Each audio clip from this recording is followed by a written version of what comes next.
le roi Shahryar était assis sur son trône, réfléchissant à son royaume.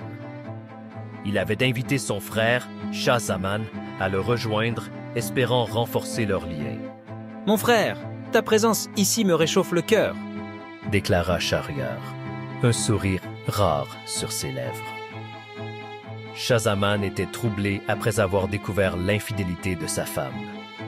Scheherazade, la fille du ministre, observait silencieusement, son esprit tourné vers un plan audacieux. « Peut-être pourrais-je aider à apaiser cette douleur ?» pensa-t-elle, consciente du défi immense qui l'attendait. Shah Zaman partagea finalement avec son frère la trahison qu'il avait subie et ce qu'il avait découvert à propos de la reine de Shahryar. « Ne te fie jamais aux femmes, elles ne sont que perfidie, » répondit Shahryar, la colère brûlant dans son regard. Shahryar décréta qu'il épouserait une nouvelle femme chaque jour, seulement pour la faire exécuter le lendemain même. Shah Zaman écouta, impuissant à arrêter cette folie. « Ce n'est pas la solution, mon frère, » murmura-t-il, mais Shahryar était sourd à ses suppliques. Scheherazade proposa un plan audacieux à son père, le ministre. « Je me marierai avec le roi et lui raconterai une histoire chaque nuit, jusqu'à ce qu'il me garde en vie, » dit-elle.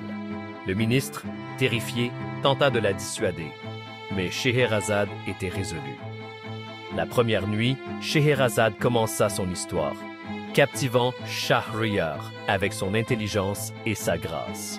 « Permettez-moi de continuer demain, sire. » demanda-t-elle à l'aube. Sot et intrigué, Shahryar accepta, repoussant son funeste projet. Scheherazade se tenait près de la fenêtre, son cœur battant au rythme des légendes qu'elle s'apprêtait à raconter. Le roi Shahryar était assis sur un trône imposant, le regard curieux et méfiant.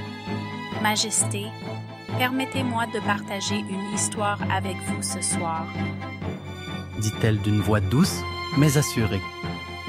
Scheherazade commença par une histoire captivante, remplie de héros courageux et de royaumes enchantés. Elle narrait avec tant de vivacité que même les ombres semblaient danser au rythme de ses mots. « Continue, je veux savoir ce qui se passe ensuite » murmura le roi, captivé par le récit.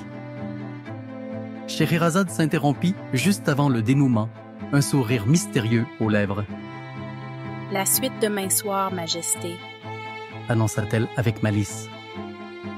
Shahryar, intrigué, ne pouvait se résoudre à mettre fin à la vie de Scheherazade sans connaître la fin. Chaque nuit, Scheherazade tissait des récits si enchanteurs que le roi en oubliait sa haine et sa colère. Ses traits s'adoucissaient et peu à peu, il découvrit une sagesse qu'il ne soupçonnait pas en lui-même. « Tes histoires m'ont changé, Scheherazade » avoua-t-il un soir, les yeux emplis d'une nouvelle tendresse. Shahryar n'est plus le roi cruel qu'il était. Il a trouvé en Scheherazade une compagne d'âme, une femme dont l'esprit et le courage l'ont séduit. « Je souhaite que tu sois ma reine pour toujours » déclara-t-il, le cœur rempli d'admiration et d'amour. Grâce à son intelligence et à ses récits, Scheherazade a sauvé non seulement sa vie, mais aussi celle de nombreuses femmes du royaume. L'amour et l'imagination sont les plus puissants des alliés, se dit-elle en regardant le ciel étoilé, consciente du chemin parcouru.